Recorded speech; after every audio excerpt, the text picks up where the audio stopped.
Telangana CM Revanth Reddy Delhi పర్యటన ముగిసింది. కొద్దిసేపటి క్రితమే ఢిల్లీ నుంచి హైదరాబాద్కు బయలుదేరారు రేవంత్.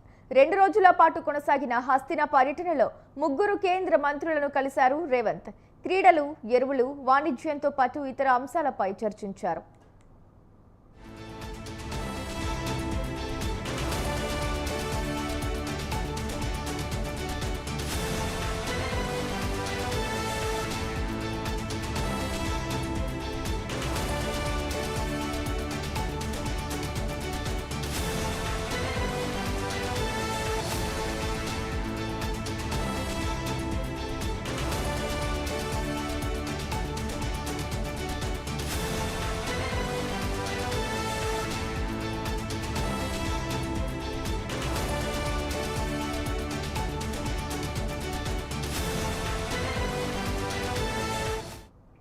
సీఎం రేవంత్ రెడ్డి ఢిల్లీ టూర్ అయితే ముగిసింది. మరి నేపథ్యంలో ఢిల్లీ నుంచి హైదరాబాద్ కు కూడా సీఎం రేవంత్ రెడ్డి బయలుదేరారు. మరి అంశానికి సంబంధించి పూర్తి డీటెయిల్స్ మా Telangana bureau chief Venu phone in ద్వారా అందిస్తారు. చెప్పండి వేణు.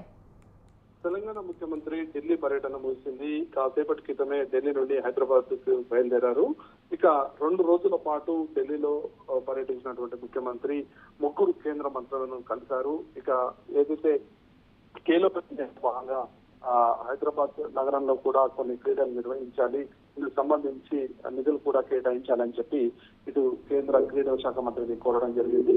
ఇక మరోవైపు యూరియాకు సంబంధించి కూడా రాష్ట్రంలో చాలా పెద్ద ఎత్తున పోటీ ఏర్పడింది.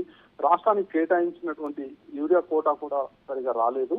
కాబట్టి ఈ రైతులకు ఇప్పటికే వ్యవసాయ పనులు ప్రారంభమైనందున సకాలంలో మాకు యూరియా అందించాలని చెప్పి ఇటు కేంద్ర రసాయన శాఖ అండ్ ఎరువుల శాఖ మంత్రిని కలవడం జరిగింది. మరోవైపు ఏదైతే ఇటు వాణిజ్య శాఖ మంత్రిని కూడా కలిశారు. ముఖ్యంగా ఏదైతే ఈ సిద్దిపేట ఆనుకుని ఉన్నటువంటి అంటే ఈ జైరాబాద్ ఇండస్ట్రియల్ ఫార్మాసిటీ అభివృద్ధికి సహకరించాలి, మరోవైపు వరంగల్ విమానాశ్రయానికి ఆర్థిక సహాయం అందించాలి, హైదరాబాద్ బెంగళూరు ఏరో డిఫెన్స్ కారిడార్ మంజూరు చేయాలని చెప్పి కేంద్ర మంత్రి పీయూష్ గోయల్ కు కూడా ముఖ్యమంత్రి రేవంత్ రెడ్డి వినతి పత్రం ఇవ్వడం జరిగింది. ముఖ్యంగా ఈ పర్యటనలో ప్రధానంగా ఏదైతే రాష్ట్రానికి సంబంధించి పెండింగ్ సమస్యలు ఉన్నాయో వాటిపైనే ప్రధానంగా ముఖ్యమంత్రి ఫోకస్ చేశారు. ఇక ఏదైతే రాష్ట్రానికి సంబంధించి చేపడుతున్న ప్రాజెక్టులకు నిధుల కొరత రాకుండా సహకరించాలి అని చెప్పి కేంద్ర మంత్రులను ముఖ్యమంత్రి రేవంత్ రెడ్డి కోరారు. మరి కాసేపట్లోనే హైదరాబాద్ కి రానున్నారు. Right Venu, thank you.